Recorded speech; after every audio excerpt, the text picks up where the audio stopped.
Hello મિત્રો, નમસ્કાર. કેમ છો? મજામાં? આજ આપણે આવી ગયા છીએ મારા ભોગા દાદાની વાડીએ. અને ભોગા દાદા એટલે જોઈ જાઓ તમે, જો ઊભા છે. દાદા તમે કંઈક આંબાનું કહેતા હતા, કયો આંબો છે એ? હા હા. અને ફળ કેવડું થાય?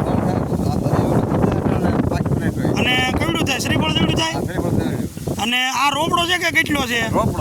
કેટલો સોંપેલો હતો? આ આંબો નાનો એવો છે, માત્ર 2 વર્ષનો છે. અને આંબાની હેરે 2-3 કેરી આવી હતી. અને આ કેરી છે એ શ્રીફળ કરતાં પણ મોટી થાય છે. એટલે આને ગામડાની ભાષામાં મલગોબો કેરી કહે અમારા ગઢિયા. અને આ કેરી છે ને એ મારા બાળપણમાં અમે સોરવા હતા.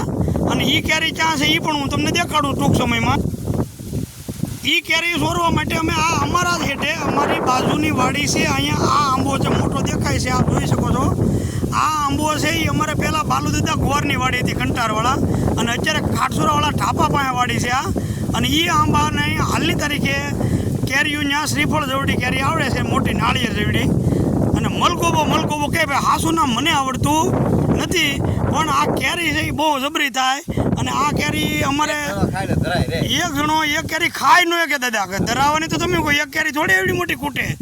એટલે આ મલગોબો કેરી આ પહેલી વખત આવી છે.